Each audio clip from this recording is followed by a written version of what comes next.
ಜಮಖಂಡಿ ತಾಲೂಕಿನ ಮುತ್ತೂರು ಗ್ರಾಮದಲ್ಲಿ 4 ದಿನಗಳವರೆಗೆ ವೈಭವ ಶ್ರದ್ಧಾಭಕ್ತಿಯಿಂದ ಅದ್ದೂರಿಯಾಗಿ ಜರುಗಿದ ಮಾರುತೇಶ್ವರ ಓಕಳಿ.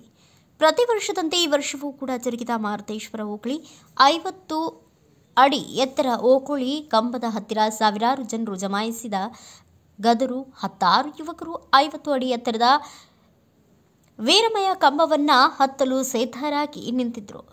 ಯುವಕರು ಹತ್ತುವ ಕಂಬಕ್ಕೆ ಗ್ರಾಮದ ಹಿರಿಯರು ಯುವಕರು ಓಕಳಿಯ ಕಂಬಕ್ಕೆ ಪೂಜೆ ಸಲ್ಲಿಸಿ ತೆಂಗಿನಕಾಯಿ ಹೊಡೆದು ನೈವೇದ್ಯ ಹಿಡಿದು ಕಂಬ ಹತ್ತಲು ಅನುಕೂಲ ಮಾಡಿದರು. ಮೈನವಿರೇಳಿಸುವ ಸಾಹಸದಲ್ಲಿ ಕೆಲವರು ಕಂಬ ಏರಲು ಹೋಗಿ ಬೀಳುತ್ತಿದ್ದರೆ ಮತ್ತೆ ಕೆಲವರು ಎದ್ದು ಗುರಿ ಮುಟ್ಟಲು ಹರಸಾಹಸ ಪಡುತ್ತಿದ್ದರು. ಕೊನೆಗೆ ಒಬ್ಬ ಗುರಿ ತಲುಪುತ್ತಿದ್ದಂತೆ ಚಪ್ಪಾಳೆ, ಶಿಳ್ಳೆ, ಕೇಕೆಗಳ ಸುರಿಮಳೆಯಾಯಿತು.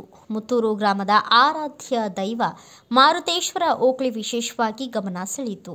ಮುತ್ತೂರು ಗ್ರಾಮದ ಮುಂದೆ ಹರಿಯುತ್ತಿರುವ ಕೃಷ್ಣಾ ನದಿಯ ನೀರು ಓಕಳಿ ಕಂಬದ ಹತ್ತಿರ ಇರುವ ಕೊಂಡಕ್ಕೆ ನೀರು ತುಂಬಿಸಿ ಓಕಳಿ ಪ್ರಾರಂಭವಾಯಿತು. ಗ್ರಾಮದ ಪಂಚ ಸಮಾಜದವರಿಂದ ಕಂಬ ಹತ್ತುವುದು ವಿಶೇಷವಾಗಿದೆ. ಗ್ರಾಮದಲ್ಲಿ 50 ಅಡಿ ಎತ್ತರದ ಕಂಬವನ್ನು ನೆಟ್ಟು ಈ ಕಂಬಕ್ಕೆ ಚಾರುವ ಪದಾರ್ಥವನ್ನು ಲೇಪಿಸಲಾಗಿತ್ತು. ಸ್ಪರ್ಧೆಗೆ ಬಂದ ಯುವಕರು ಈ ಕಂಬವನ್ನು ಹತ್ತಬೇಕು. ಒಬ್ಬರೊಬ್ಬರಾಗಿ ಮೇಲೆ ಏರಲು ಪ್ರಯತ್ನಿಸುತ್ತಿದ್ದಂತೆ ಸುತ್ತ ನೆರೆದ ನೂರಾರು ಯುವಕರು ನೀರು ಎರಚಿ ಅವರನ್ನು ಕೆಳಗಿಳಿಸಲು ಪ್ರಯತ್ನಿಸುತ್ತಿದ್ದರು. ಜಾರುತ್ತಿದ್ದ ಕಂಬದಿಂದ ಕೊನೆಗೊಬ್ಬ ಎಲ್ಲ ಅಡೆತಡೆಗಳನ್ನು ಮೆಟ್ಟಿ ಮೇಲೆ ಹತ್ತಿದ ವ್ಯಕ್ತಿಗೆ ಸಮಾಧಾನಕರ ಬಹುಮಾನ ನೀಡಲಾಗುತ್ತೆ.